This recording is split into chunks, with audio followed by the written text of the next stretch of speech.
หนึ่งเลยเอามาผีเด้อพี่น้องเด้อบาทนี่มาอยู่เฮือนใหม่พี่น้องเลยมาปรับที่มาท่านเข้าไปเฮือนน้องเดิมแล้วก็ทั้งเฮือนน้องน้องน้ำพ้นเนาะอยู่บ้านทงวายเพื่อนแหละพอมีข่าวดีอย่างนี้เนาะทางน้องเพิ่นกะเริ่มท่านเข้าไปเลยเนาะพอบ่าวนุ่งยังนี่ก่อนเมียนเก็บเมียนสถานที่ให้ละเอียดก่อนเนาะบ่มีเวลาบ่าวนุ่งก็ได้หยาดเวลาเอาเพื่อนเลยเนาะคืนนี้บ่ได้นอนมื้อคืนไปสัมโพธพระเพื่อนเลยเนาะเอาก่อนมื้อกะกราบทักทายสบายดีสวัสดีเด้อพ่อแม่พี่น้องเมื่อสุขสุขคนเนาะยินดีต้อนรับเข้าสู่ซ่องบ่าวนุ่งคือเก่าคือเดิมพ่อแม่พี่น้องเลยมาพบมาพอกันแต่ตอนเที่ยงเลยพี่น้องเนาะตอนกินข้าวกินน้ำแล้วยังบ่แล้วนี่แต่เช้ากำลังได้2 อันพี่น้องเลย2 ห้องมือนี่บ่แล้วเด้อบางทีก็มื้ออื่นสิบอกทั้งเบามิกเบาสายมาถล่ม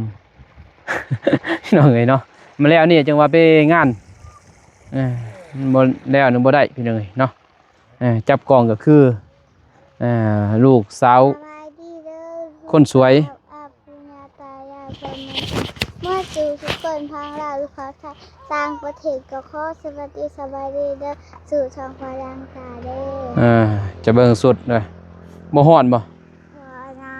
มือกองพี่น้องเนาะภรรยาก็ลุยงานมื้อโดยมื้อนี้ถือว่าเพิ่นมื้อนี้เป็นพิเศษแน่พี่น้องได้ออกเฮ็ดเวียกหลังจากเป็นแม่ลูกอ่อน2 เดือนเห็นเนาะบ่ทันเฮ็ดเวียกเพิ่นมื้อนี้มาเฮ็ดอ้าวมายังเพิ่นนี่ไปไสต่อฮะประมาณนี้คืออยากดู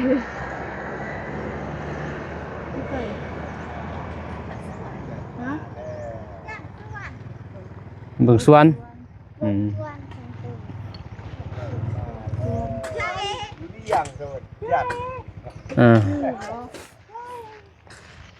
มันเจือแล้วนางเอิ้นนอนน่ะพุ่นโอ้บ่ได้นอนเพิ่นเมื่อยพี่น้องเมานงจนวินหัวบ่รับได้นอนบ่ได้โทรหาบ่ตูนมาซอยซ้ํ ฉันเก่งใจพี่น้องเนาะสิโทรหาน้องเพิ่นก็บ่น้องก็ยังไล่ห้องเติบได้พี่น้องกำลังได้2 ห้องอันนี้แล้วก็นี้อันนี้ก็ยังเคลียร์อยู่เมื่อยพอเฮาต้องเหยียบแหน่เดี๋ยวเอาน้ำลงบ่มไว้พี่น้องให้มันแน่นนะนี่เห็นบ่เหยียบจนลุบเลยเด้อพุ่นจนลุบเลยพอบ่มน้ำไว้ก่อนนี่บ่มน้ำไว้ให้มันแน่นพอเพื่อนอยู่พุ่นหานเก่ามันแตกมันงะพี่น้อยเนาะพอบ่าวนุ่งก็เอาดินเขาใหม่ๆแต่ว่าเฮ็ดเลยบัดนั้นตอนนั้นก็บ่ได้เอาน้ำเขาจักดิพี่น้อยเนาะอันนี้ต้องเอาน้ำเขาน้ำบ่เขาบ่ได้พี่น้อยเนาะมันบ่แน่นพอเฮาบ่มีเหือมีแห้งนะสิทุบสิต่ำพี่น้อยเนาะบ่มีแนวต่ำเลยเอาน้ำใส่เอาให้น้ำมันสอดขาวพอทางหลุมมีหินเนี่ยไม่ยัง หินอยู่หลุมมีแต่หินเต็ม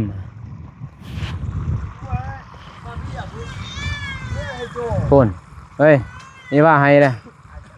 ไปกินนมก่อนกินจุจันบรรยากาศเป็นยังไงลมเย็นบ่อยๆคืนนี้อยู่สัมโพธพระพี่น้อยเนาะบ่าวนุ่งสัมโพธพระก็เลยว่า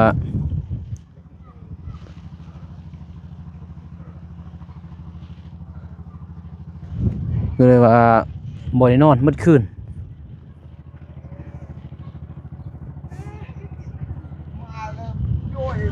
อันนี้ห้องน้ำก็เพื่อนครัวพี่น้อยตัวห้องน้ำเพื่อนครัวพอดีติดกันเลยนะ การเฮ็ดเป็นผักบ่งามเฮ็ดเป็นผักเพราะว่าสิตัดรังหยังก็ตัดรังเดียวเลยนะเฮ็ดแบบนั้นว่าเสร็จแบบนั้นเลยเนาะ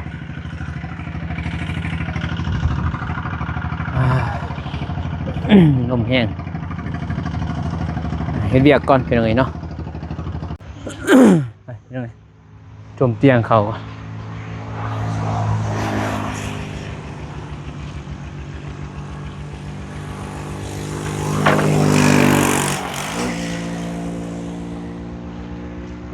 ย่องกันตะกี้ โอ้ยเพ่เลย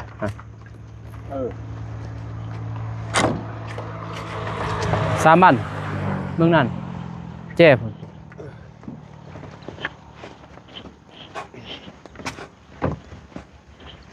บอนเก่าอันแล้วมันห่มโยมันห่มเด้บอน ก็ป้าอยู่ห่มติ นี่นะห่มตัวนี้นี่แหละห่มจะหน่อยนะ เขาเลย ละไงห้องละไอ้ไม่จำติก็ติเตอร์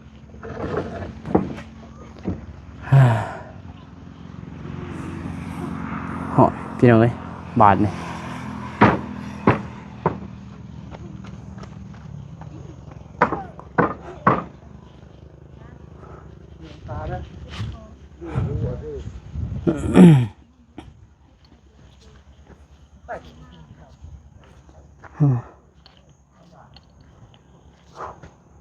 เต็มหมดพี่น้อง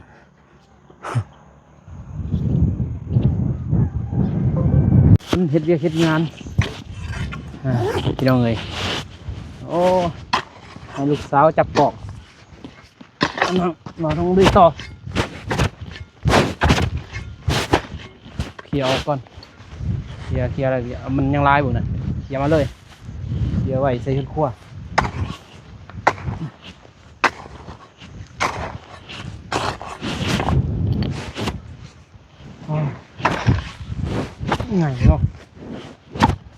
ไงเนาะ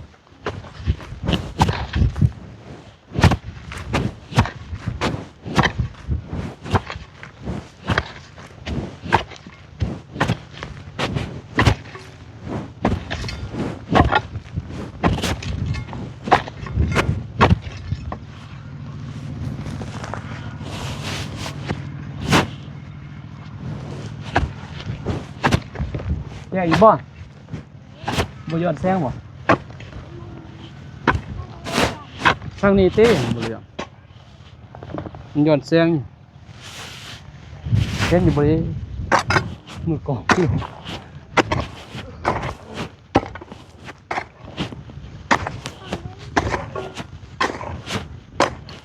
บ่เรื่องตีบ่บ่เรื่องบ่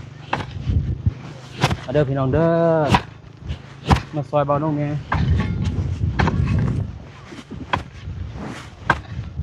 หมูมีเงินเลยจ้างหมูรถดุดขึ้นบ่ได้จ้างรถจกกับบ่จับให้อย่างเนาะนี่แต่ยัดใส่ลงไปมึงได้ผมก็ช่วยให้ยังไง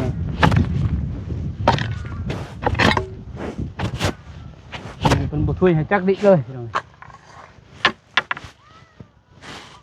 ต้องไปเฮ็ดเอง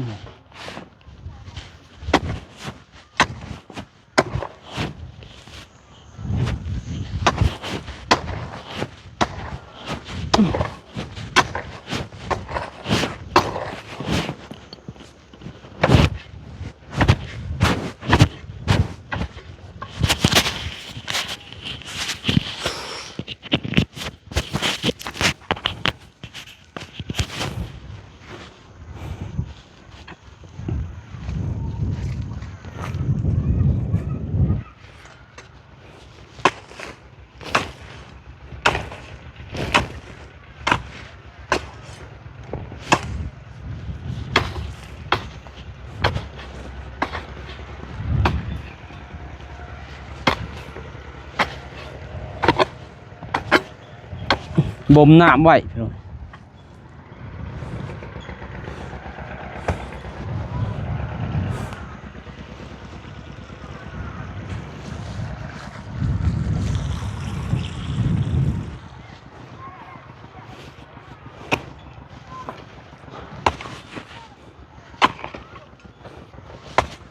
มีแตดินเนี่ยมีถึงมันอยู่ลุมหิน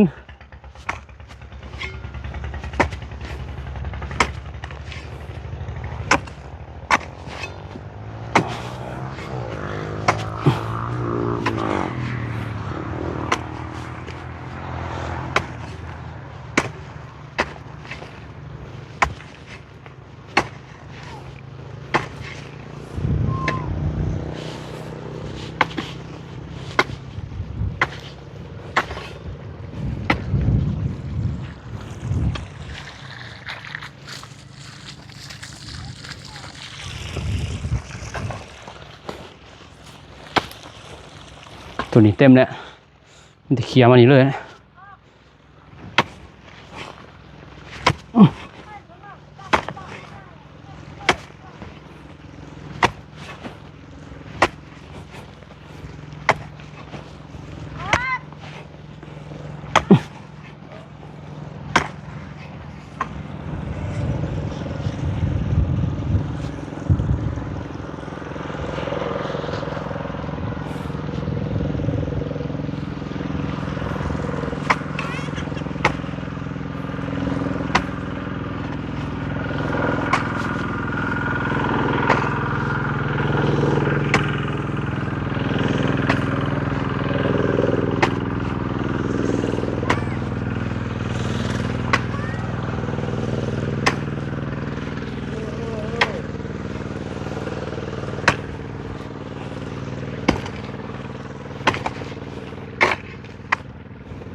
เห็นอยู่บ่พอมือกองยันเห็นตะตีนนอนเมื่อยตัวเขาบริโนอนนี่พี่น้องสอดแจ้งเพิ่นว่าสมโพธิพระใหญ่เห็นเนาะที่บ้านน้องทายเลยพระใหญ่ใส่มงกุฎเพิ่นอย่างนี้เนาะราคา100 ล้านรวมทั้งหมดกับประมาณ400-500 ล้านพระหน่อยพระใหญ่สมโพธิคืนนี่คนโอ้หลายอย่างนี้เนาะแต่บ่าวนุ่งบริถ่ายคลิป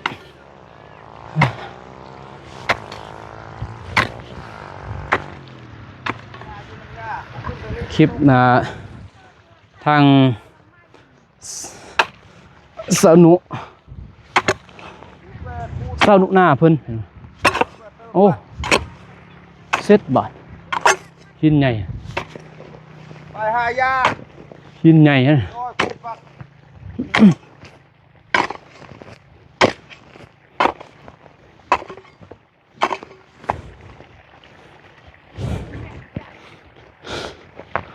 หินใหญ่โอ้ขี้เหนียวขี้หินใหญ่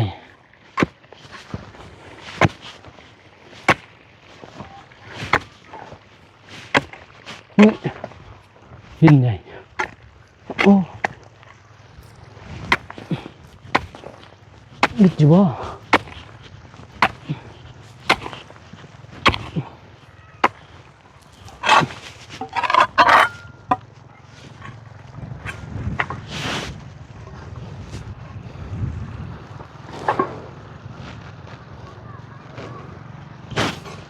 ชีวิตมั้ง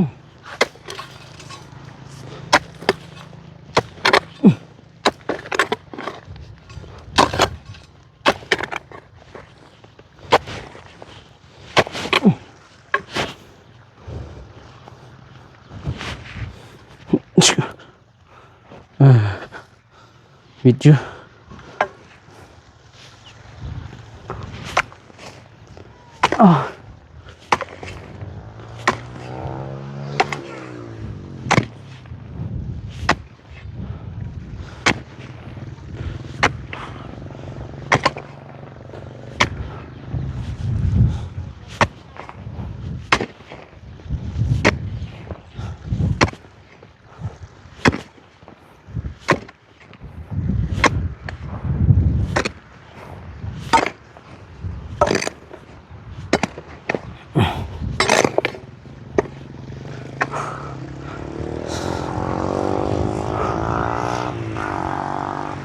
อ้พี่น้อง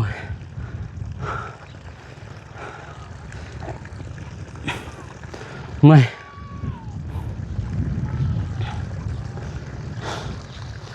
3-4 มัด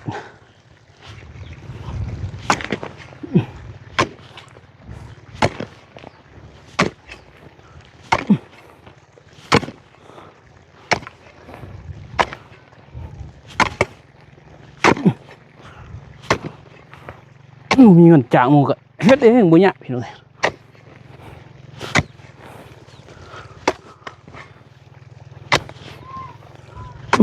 ว่าล้านกว่าเพื่อนเบาหนงแล้ว ประมาณ10 ปีดวงตาใหญ่กว่าเนาะดวงตาใหญ่เลยให้ดวงตา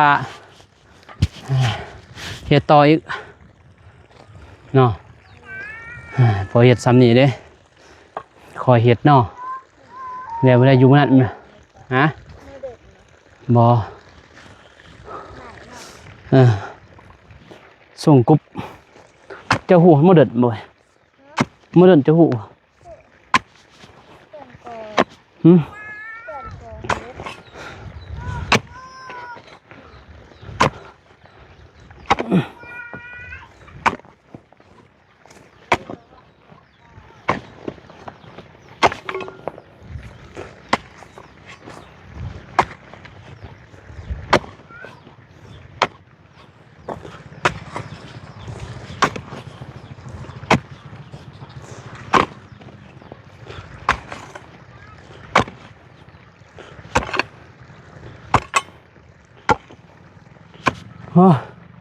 โอเคพี่น้องเอ้ย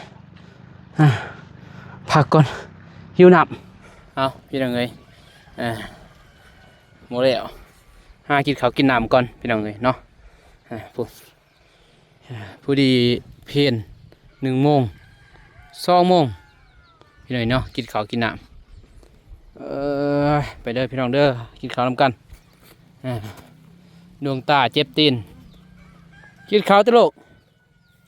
ไปกินข้าวไว้น้องไห้ด้วยอย่ากวนน้องดิ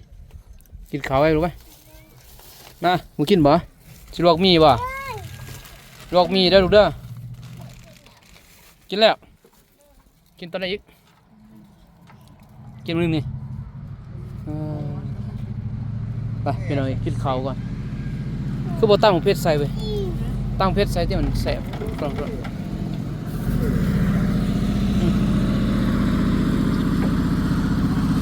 จกตัวนี้มื้อนี้จักไรจะบ่แล้วก็ยังนิดนึงถึงเนาะคุมมันแล้วเลยแล้วไปจนเมื่อยังบ่ลายดอก1 2 3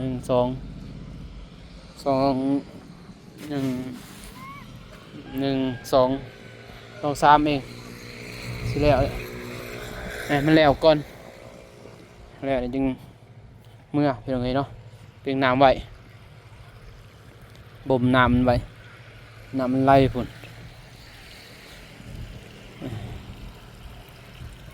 เพราะว่ามันเป็นขี้หินอยู่รุมไปเลยเนาะขี้หินวันนี้มันที่ผมเห็นมันรุบลงเลยมันอบน้ำสิลงเลย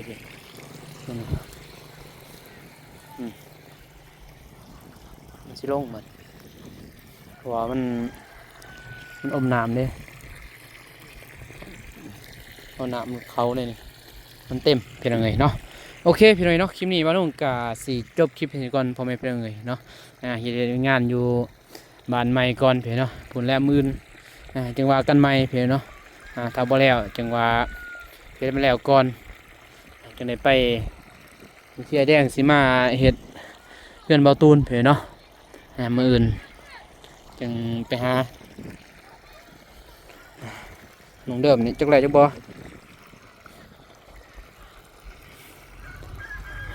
จังได้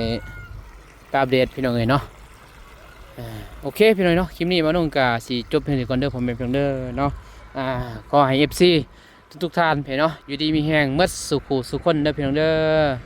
ขอบคุณใจหลายที่เข้ามาให้กำลังใจมาลงตลอดมาพี่น้องและกับบขามโฆษณาขอบคุณใจหลายเด้อเนาะขอบคุณ ขอให้ซีทุกท่านอยู่ดีมีแห้งเมื่อสุขูสุขคนเด้อพี่น้องเด้อพบพอกันใหม่คลิปหน้าคลิปนี้ขอกล่าวคำว่าสบายดีพี่น้องเนาะนี่โรงเรียนเขาเรียนไป